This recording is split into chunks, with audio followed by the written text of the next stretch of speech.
Tune in to Audio Opioids. We keep all the dope content. We bridging the gap between the generations and kicking a lot of flavors. So, hey, keep it locked and loaded right here on Audio Opioids, a.k.a. Bridging the Gap. What's going on? It's your boy Big Feet Charles. I'm in here at Audio Opioids, a.k.a. Bridging the Gap of music, where the early 90s babies and the late 90s babies, we just sit here and debate about who had the best music or who's making the best music right now. I'm here with my co-host. D-, what's going on? And I am the lovely Big Feet Charles. So today we're going to start off by, this is our first podcast, so we're just going to start off by recapping 2018 and let you know the albums that we was into. And after that, we're going to go let you know what we're looking forward to next year or this year, 2019. So, D-, what was you bumping all last year? Last year I was bumping Astro World from Travis Scott, Carter 5 from Lil Wayne, Taboo from Denzel Curry, Beer Bongs and Bentleys from Post Malone, Yay from Kanye West.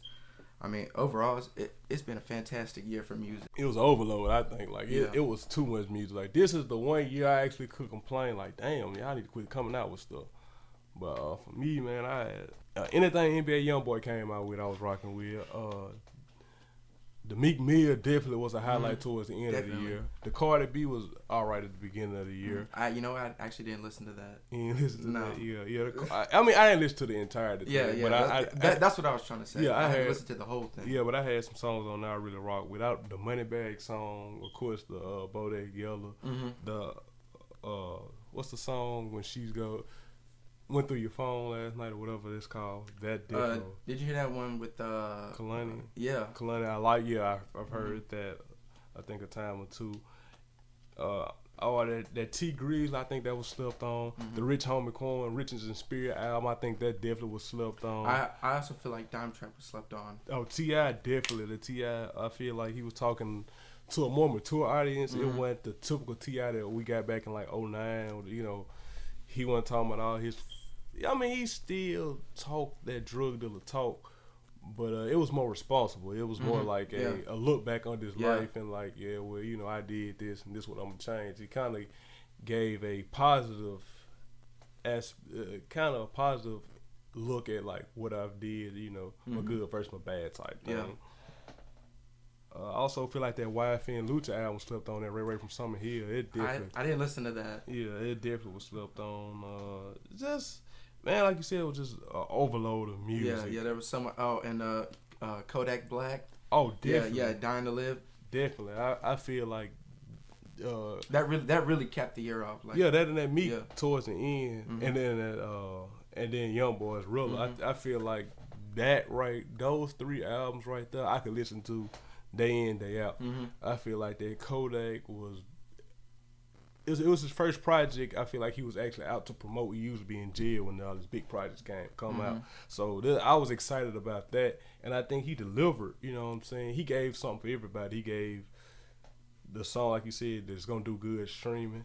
But then I think people like me who like that raw, uncut, that just when he telling the story, I feel like he come from a lot of pain, and I think Kodak's a very interesting person. I think he got a little intellectual side to him that I think he showcased on this album. Well, he moved out to Calabasas. Yeah, moved to California. Yeah, because he said he wanted to get away from all the fuckery. Yeah, in Florida, but a lot of artists do that, and I think the thing with Kodak is, like a lot of young artists, I think he had success at an age. I mean, he was relatively young, and sometimes you're not mature enough to understand exactly what you got. So I think now, you can see the maturity in his. Yeah, like, most definitely. Even the album title, Dying to Live, like, when he broke it down. Yeah. I saw in the interview, he said he was thinking about naming it "Living to Die." Yeah. Yeah, but he don't like that kind of energy around him, Exactly. So he changed it to "Dying to Live." Exactly. So yeah, man. So 2018, definitely was a good year, man. So. What are some of your lowlights? Some of my disappointments last year. Yeah. I'm not gonna lie, man. Gucci disappointed me. With that Evil Genius? Yes, I wasn't really rocking. Look, there were 2 to 3 good songs on there. This is what I'm saying though. Decent songs. This is what I'm saying though. If you go to see Russell Westbrook, you going to see Russell Westbrook, you want to go to the game when he scored 35, not the game when he scored 10. Russell Westbrook gonna put up some shots. It's Gucci. He gonna put up some shots, but some days in, some days off. Also, I think we omitted. I think that J. Cole. I think a lot of people. Yeah. KOD. Yeah. I honestly think that was a good concept. You know what I'm saying? Because right now we are this podcast is called Audio Opioids. You know what I'm saying? Playing off the fact that everybody on drugs right now. So I got to give a shout out. And I like the Quando Rondo's mixtape that he dropped, the album, whatever. I haven't listened to a lot of Quando Rondo. Hey, good. He a good up and coming dude. But it was what you say. Back to the matter at hand. My disappointments, definitely the Gucci was a little disappointing. I'm trying to think of.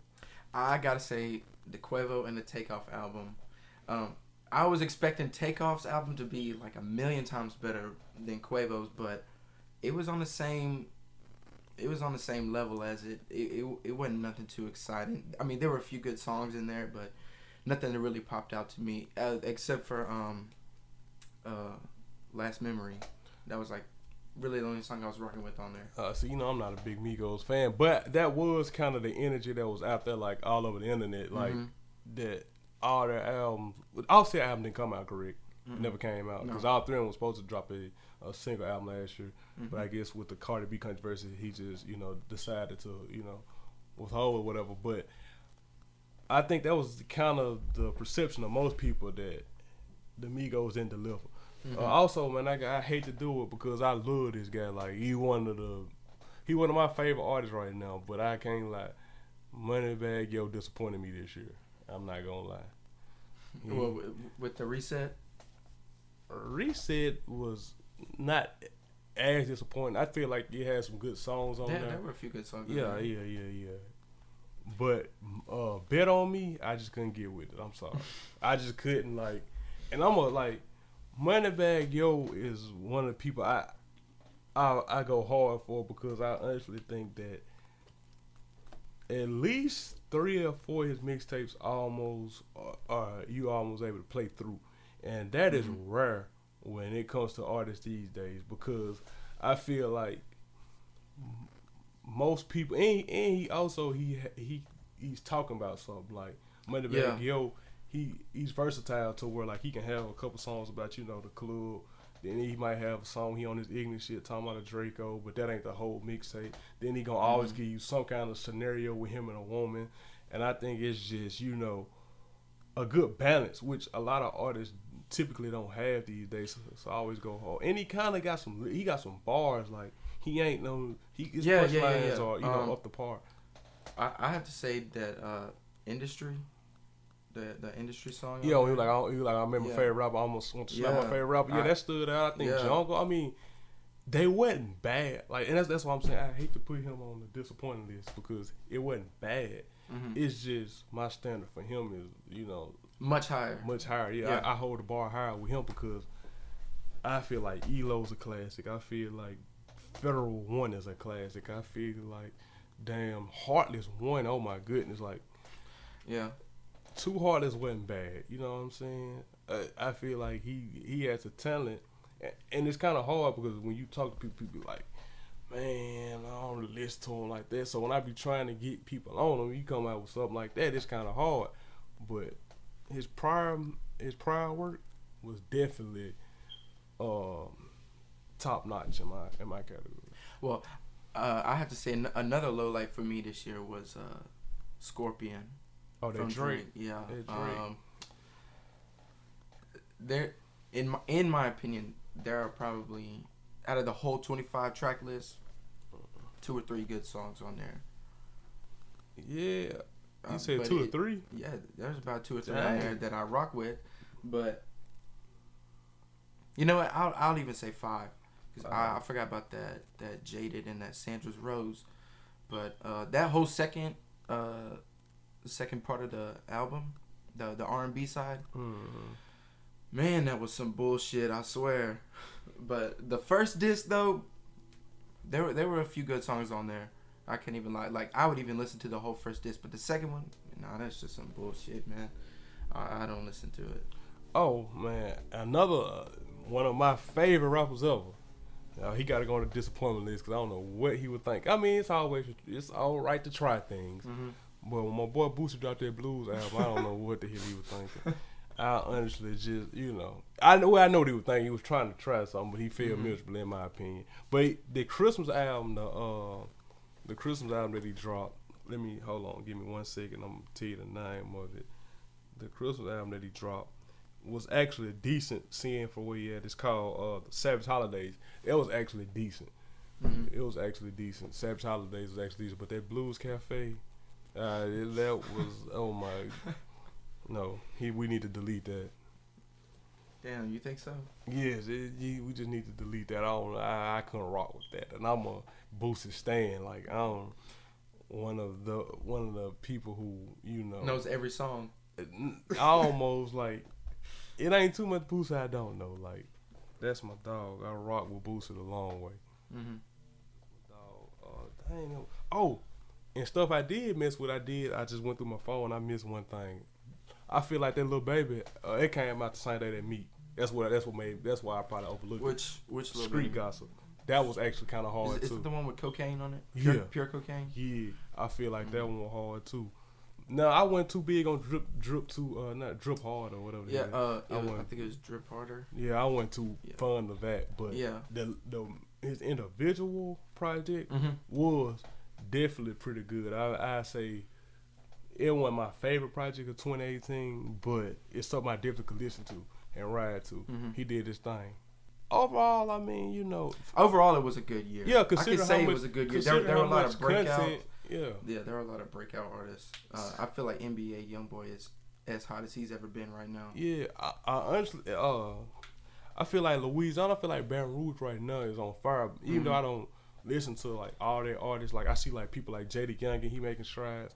I feel like Kevin Gates, his project Luca Brasi 3, even though it wasn't my favorite Luca Brasi, I feel like far as that mainstream fan base, I think it's still continuing to grow slowly but surely. And one more person, I feel like the Red Son is on the verge of becoming a superstar. You said who? The Red Son. I don't know who that is. The dude that sing Fed Up and Hard. Okay, yeah, I get what you're saying. Okay. Yeah. But speaking of that, man, that just made me think of something. So, man, let's just talk a little bit about our background and when we started listening to rap music and what we grew up off of. What got you in the rap? Man, I didn't hear a single rap song until the 8th grade, man. Yeah. Tell these people how young you is. What year you was in the 8th grade? What year was on the 8th grade? Yeah. What year did Carter 4 come out? 2009? 2012. No, it was 2011. 2011, yeah. Yeah, that's when Take Care came out, Carter 4, Rolling Papers. Those are like my first introductions into rap music. So your introduction to rap music was during the time that Instagram was first taking off. Let's see. YouTube had been established for a while, so Carter 4. So that's Wayne with like She Will and yeah. You know what? I take that back. Actually, I think the first rap song I ever heard that I have a fond memory of was probably Lollipop. So that's Carter 3. But that was like that's because like that was like the biggest song ever. Hey, honestly, that song made me put listen to radio. Honestly, bro, because I remember the time like that's like. Do you think that song started the slow killing of radio? No, I'm not gonna say. And, that's when Pandora started coming into play. I remember that's when Pandora first came out. Everybody had it like back in 2011, 2012. Yeah, well, that song came out 08, so like 07, 08. So, well, it just killed it for me because I mean, this is the thing though. When I was younger, radio always been formatted as a program, so they always play certain songs at certain times. But I was just so young, and I don't think I had access to music as easy as I did. I mean, I had a couple CDs or whatever, but around 07, 08, that's when like MP3 players and iPods was like at its height, and I was just hearing this shit like, and I'm like, this ain't even the best Lil Wayne. Like this is terrible. Like it made me just feel like, all right, that and Wipe Me Down. Like I told you, I'm a huge Boosie fan. Well, that's a Fox. Fun fact, that's not even Boosie's song. It's damn Foxy Million's song. But, you know, Boosie was a bigger artist, so they kind of always accredited to him. But, man, them two songs made me just like, I'm not fucking with radio no more. And so I went and got an iPod, and I mean, I filled it up. I had everything on there. All the little one, the Drought 3, have you ever heard that? No. Oh, my goodness. Nah, I remember my stepdad, he had like 3,000 songs on his iTunes. And he was listening to rap before I was, you know. He put me on, what was that?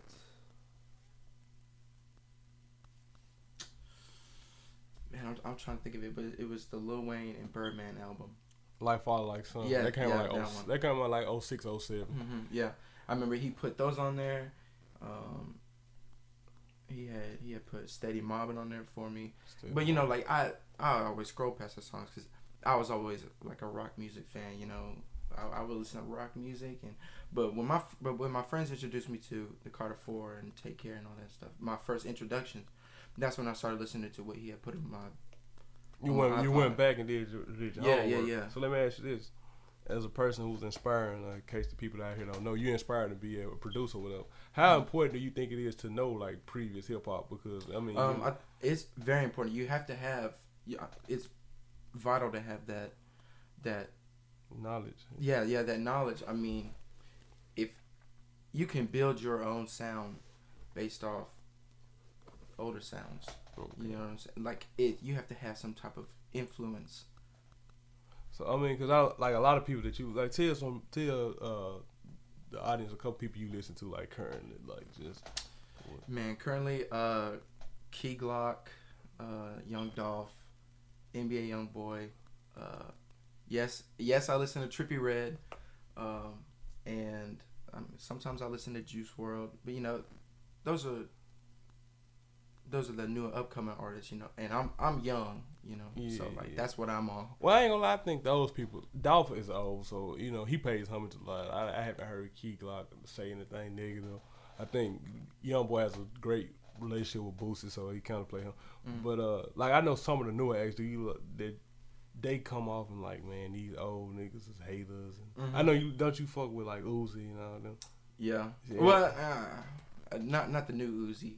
You know, did you hear he's quitting music? Yeah, I did hear that. I didn't know what the hell. The man ain't even 25. How the hell? What's the old Uzi? Are you just saying his? I'm like I'll say maybe 2 to 3 years ago. Like, damn, that's old. 2 to 3 years ago. Yeah, well, yeah, because I mean he's definitely grown as an artist now. For real. Yeah, but he started this. The Uzi sound is the mainstream sound now. You know, so a lot of people are building their sound off of what he's put out in the past 5 years. So educate. What's the Uzi sound? How does that sound like? I mean, I ain't gonna lie. I've heard a few tracks. I don't know. He used to be a lot more melodic. Now everything has to be fast. I don't know if you listen to that new Paddock, but yeah, I've heard that shit was too fast for me. He was going off and off and off. Some if it stink, yeah. But that shit was like 5 minutes long, man. And I swear to God, the tempo was like 150. Well, ain't nothing wrong with it, but I mean, so like when you got a fast tempo and you going over 3 minutes, I mean, you kind of just lose me. But see that goes to show you the difference between you and where I come from, because Lil Wayne, you consider Lil Wayne the GOAT, right? Yes. If you go back and check out shit like the Drought 3, the Dedication 2, Lil Wayne would rap. Literally. No chorus. 4-5 minutes straight. Damn. Off shit like Wasted and any type of beat, whether it was fast, slow, whatever. That's why I'm like, and it just goes to show the difference, because I've noticed this trend too. A lot of people say, I don't like long albums. Like you said, the Drake double disc, he could have kept the whole second thing. I feel like a lot of younger people are like, 7 songs is good. Like when we didn't mention none of the Kanye albums. I'm sorry for all you motherfuckers. Nah, yeah, I did mention one. The Ye album. But I'm saying, okay, for all you good music fans out there. Damn, I forgot Shy How to Prince. His album did come out Oh, last year. and I have to shout out to Pusha T. That Daytona. Daytona. Yeah, Daytona was slapping, bro. I do hear a lot of people like, man, I don't want to hear. If you got more than 12 songs, you can keep it. I hear like that's kind of the attitude of the youth right now. Mm-hmm. And why is that? The reason they're getting shorter is because everything is in such high demand. And if you put out like a 20-song album, people gonna blow right through that and then wait for you to drop something else. I mean, that's just so much work that you're putting on yourself. So if you just release a few songs at a time, I mean, you can stay in the studio, record. I don't know. You could do 14 songs in a day. Let's say you working really hard and you put out 14 songs a day. Now you take just 7 of those and put them on a track, and then on an album. Release it, and then you could cherry pick out of the next songs, and then pick 4 songs out of the last 7, record 3 new songs, and you already have 4 ready to go. You know what I'm saying? But I mean, music is in such a high demand right now. So you saying you don't mind a lot of content, but you can't package it all in one. Mm-hmm. Like you don't want nobody to package like a double disc. Like if you come out with, put it like this. So if somebody was like, instead of giving you 3 long albums, if one artist that you like said, you know what, I'm gonna give y'all an album a month, all of them gonna be 5 to 7 songs. You would prefer that than if he'd just be like, January I'm gonna give you 16. March those would be EPs. But that's what I'm saying though. Yeah. That's what it's done turned into, because ain't nobody putting over 12. That's why that's why Young Boy one of my favorite rappers, because and To Death Call My Name got 20 songs on there. Yeah. And out of 20 of them, at least 12, 13 of them I can rock, bang out. And then on top of that, he dropped when you add up all the 4 series, that's like 16 songs. And out of them 16, 12 of them hard. You feel me? And then, well, I mean, you also have to take into account that, not every artist is the same. I mean, I take that. I mean, some of them got that passion, that real fire in their heart, like NBA YoungBoy. So let's he putting out so much music, and I mean. So let's talk. It's on top right now. Let's talk about it. So, is it the reason why people making shorter albums is because they not as talented as rappers once was, or it's just not the thing to do? Because I feel like it's a combination. No, I think it's just because the attention span of this upcoming generation and my generation is very short. And that I feel like certain artists will feel like they're not getting as much relevance, that they're not going to be as relevant if somebody comes out with something harder than them and they don't put anything out. So there's always that pressure. There's always that pressure on you to release something. Yeah, I agree. Now, I do feel like the days, so you brought up T.I. earlier. I remember being, like, growing up. You talked a little bit about your background, I'm talking a little bit about mine. I remember being young, around, like, 2000, like, New York was running shit. New York was just running shit. And I remember when Ja Rule was the man, and then him and 50 Cent got into it, and 50 Cent got, when it took his crown, that's when Get Rich or Die Trying came out, and like that was like everywhere. That was Get Rich or Die Trying, one of the first CDs that I just remember, like everybody, like a pastor knew, damn, go shorty, it's your birth, like. It seemed like it wasn't a person alive that didn't know that damn In the Club song. Like this back when I was at the park, that's one of the first songs I actually saw them put to bed. They played them up so much they put it to bed. Like y'all can't even vote this no more. So then, but after that, I remember when the South took over, T.I. was hot or whatever, and I remember like T.I. come out with an album.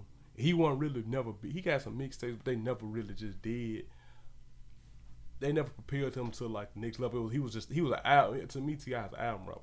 So I remember T.I. dropped something, and then it might be another whole year. I feel like you can't do that no more. Well, certain people can, but like you said, certain people like Drake, Nicki Minaj, but they established. I feel like up and coming rappers now, it's hard to do that. But I also feel like we as people, because there's so many rappers, we done lower the expectations, and so it's certain people will be like, "Oh, I listen to it," but after the first 4 songs, I ain't in tune no more because you don't care. Like I think back then, you couldn't go in the studio and be like, "Well, shit." It was that anticipation. Yeah, well, not Is that even. what you're talking about? Like,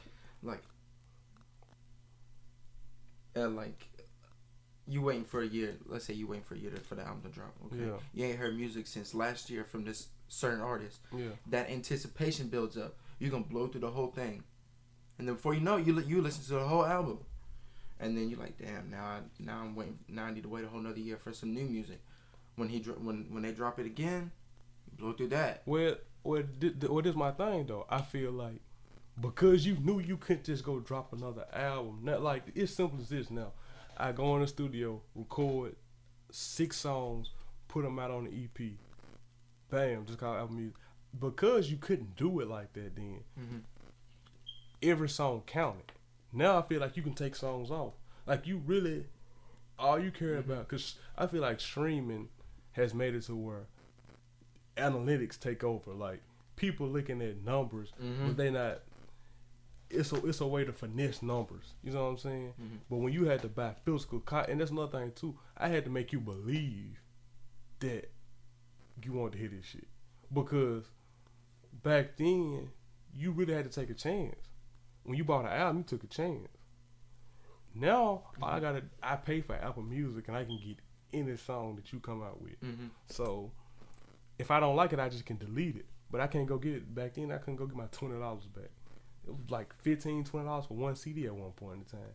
Now you pay that for you pay less than that for a whole subscription for a whole month to listen to everything.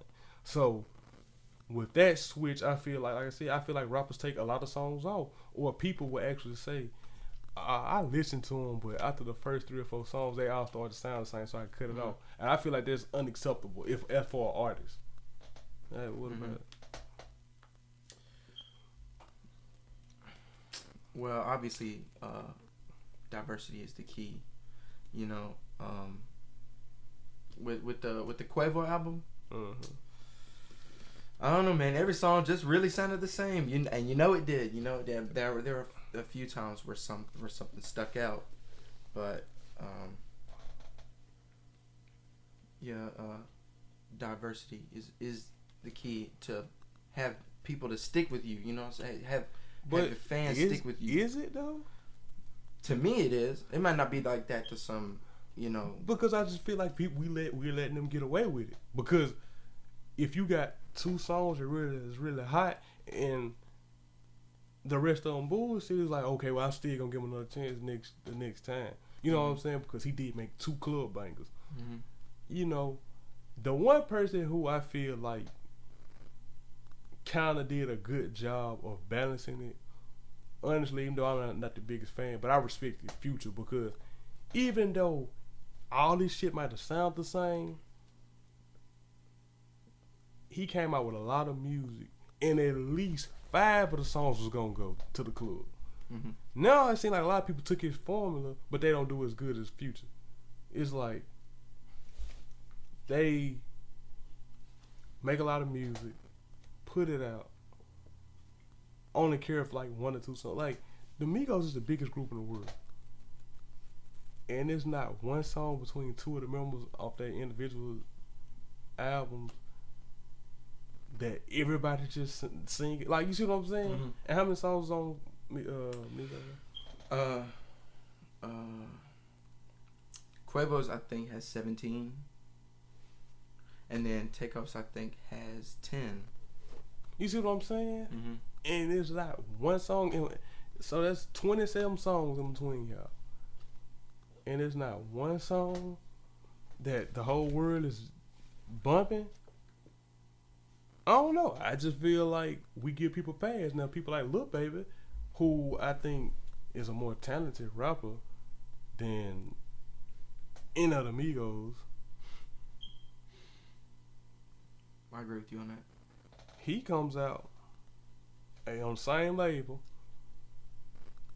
ain't been out half many times, and came out with a lot of projects, and at least on every one of them, at least 3 to 5 songs I feel like can go hard. Now, I'm not counting the Drip Harder project, because that's a joint project. I'm saying individual, because I did trash that. Yeah. I'm saying like from the one with the little boy on the front all the way up to now. I didn't listen to anything before that, but anything all the way up to now, all of them done had some good songs on there, and it ain't like everything don't sound the same. You know, I feel like the two artists that have grown the most over the past year is Kodak Black and 21 Savage. Yeah, I do feel like 21 Savage has a lot of growth.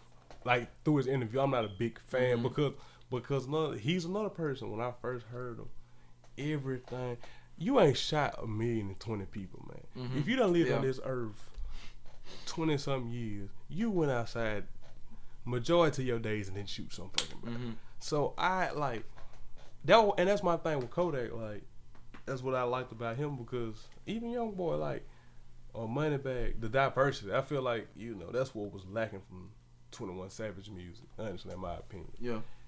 But like I said, I've seen through his interviews, he do seem like he's opening up a little bit more. And, he seems to be on. It seems like he's making strides to be a better artist. I don't listen to him. How you feel about the album? With the I Am Greater Than I Was. Yeah. Oh man. Like even the title. I have to say that's his best project, hands down. His best. You think project. It's better than Ilsa? Oh, most definitely. I think I would rock with 3 songs on Issa. It's an album. I feel like his best album is I Am Greater Than I Was, and then under that I'd have to put Savage Mode. Savage Mode. Yeah, with him and Metro the Boomin. Moment. Okay. Yeah. But hands down, I Am Greater Than I Was is his best album. Alright. One more thing. Well, 2 more things we're gonna get out of here. So we just got through talking about how music sounds the same, and it's like, well, hell, after 3-4 songs, I'm turning shit off because all the sound the same. Do you think when you exclusively get something produced by one producer, does that the problem too? Because we see that a couple of times, like rappers have a project exclusively produced, executive produced. Yes, I feel like it's killing. I feel like it will kill the industry, because getting paid now is a lot different than what it used to be. You used to go off CD sales. Now you go off of streaming. Yeah. I think it's like I don't quote me on this, but I want to say it's 0.091 per stream. I thought it was like 0.001 or some shit. It's very low. It's less than a penny. I think it's it is less than a penny. Yeah, so that's all we do. That's say less right there. Yeah. But I mean, when it all adds up, I mean, you still get paid, but shit. Get a couple dollars. But I mean, producers are scrounging around just as much as artists are. I do agree with that, but the only thing about but if you give an album, like, okay, let's say the 21 Savage and Metro Boomin, if you only give one producer a chance to do that entire album, they're gonna be the only ones paid for it. Them and 21 are gonna be the only ones paid for it, and that gives a lot of. I know he usually works with 808 Mafia as well, but they could have been on the album just a little bit, but isolating one producer to an album is not giving anybody else a chance, But I mean, I can still see it, because if you on the rise like Metro Boomin was, and now you got 21 Savage, he on the rise as well. You got 2 rising stars, one of them an artist, one of them a producer, and they both from Atlanta. You gotta get them together. Metro Boomin ain't from Atlanta, but yeah, I get what you're saying. Well, I mean, he's been in Atlanta. Yeah, he's an Atlanta sound. He ain't from there, but yeah. Where's he from? He from Texas? No, I want to say he from St. Louis. He went to Clark. Yeah, he was from St. Louis. He went to Clark, but I'm gonna say this. When it comes to executive produced projects, I feel like both the artist and the producer have to be willing to challenge themselves in order for the sound in order for it not to sound redundant. Unless it's only a little small EP, I don't see nothing wrong with that. But when you talking about a full album, I feel like a person like Mike Will, I'd be cool with Mike Will doing it because I feel like Mike Will has showed his versatility throughout his, the hits he got. He range anywhere from Future to Miley Cyrus, you know what I'm saying? So he has a wide range of things. I ain't even mad when Zaytoven do it, like with him and Gucci, because I feel like they challenge each other. And then too, another thing too, the features you get gonna matter. Because I feel like if you think so? Yeah, because I feel like if you a rapper and you coming out with an exclusively produced album by a producer and you don't put nobody on there but other than rappers, the tone is gonna be the same. But if you get somebody who can sing, or you know what I'm saying, somebody who outside of the genre, it's gonna challenge your sound and it's gonna stick out. Well, you know what? I think I'll have to agree with you on that because Juice WRLD actually just did a song with the lead singer from Panic at the Disco, and so that challenged his sound, and it challenged both of their sounds. Yeah, that's just like when Bruno Mars do stuff like stuff like that. The Wake Up in the Sky. Yeah, I mean it show you the range. You know what I'm saying? And it also makes two people who we don't expect to be on a track together kind of have to find a medium, you know what I'm saying? And I think that's good, especially like I said, when you're doing an album that's produced by one producer, because it's too easy to get lost in sound. You know what I'm saying? It's too easy for him to take a horn out. You know how it is, man. Take a horn out here and put a damn another bass and over this, and the beat's similar. You know what I'm saying? So in order not to do that, like I said, if I come to you, like, you want to be a producer. If I told you, look, man, I got in mind a song with me and Cardi B, you gonna go to a certain sound. But if I say I got a song with Alicia Keys, you might be like, damn, I have to make this from scratch. And so I just feel like that. So. Yeah, well, I feel like 21 Savage really pushed himself on this last album. I think there was a behind the scenes thing where he was talking to one of his producers, and he was like, why do you want to branch out? Why do you want to go to a different sound? This sound is that 21 Savage sound. And he said, man, I don't want to be tied down to a certain sound. You don't want to be put in the box. Yeah. And I feel like that was really the moment that is gonna define his career. Because I mean, man, this last album he put out,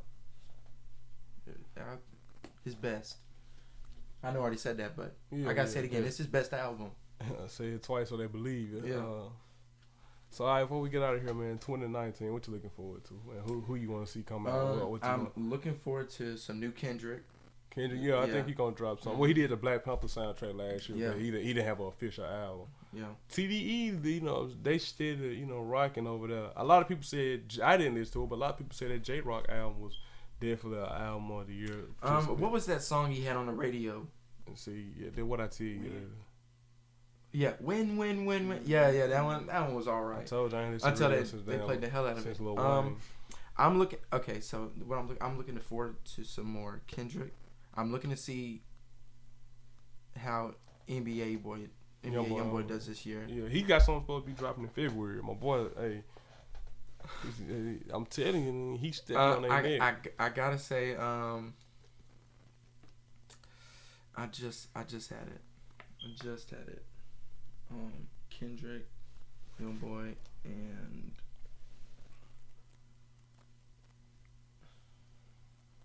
man, I tell you, I just had it, but I lost it.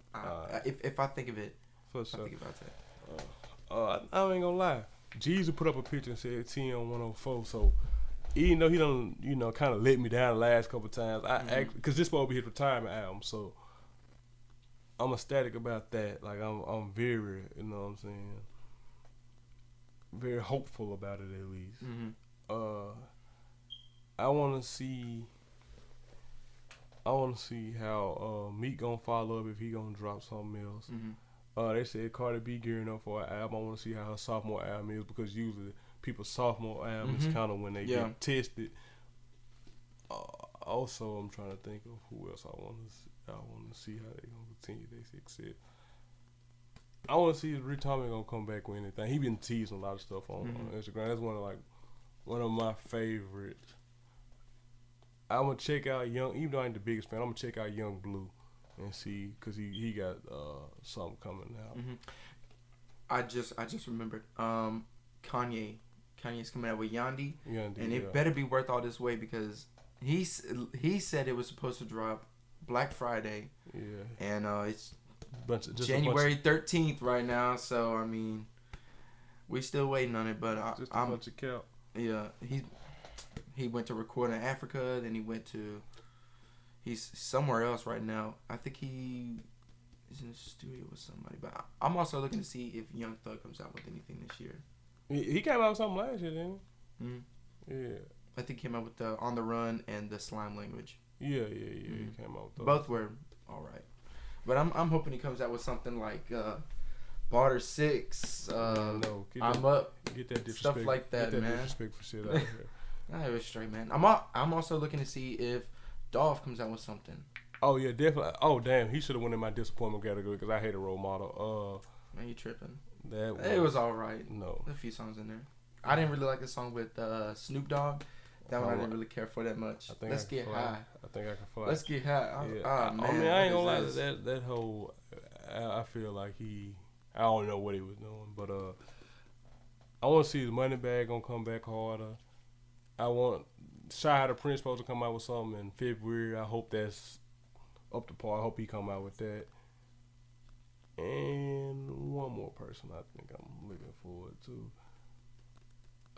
I want to see how Lil Baby continues this year. Does he cool off or do he continue to climb the chart? So that's it for me. Yeah, that's it for me too. Well, shit, there you have it. Audio. Oh no, never. Schoolboy Q. Schoolboy Q is supposed to be coming out with something this year. I'm waiting for that too. Yeah, so for sure, man. We out, man. Audio Opioids. I hope y'all enjoyed it. Peace out.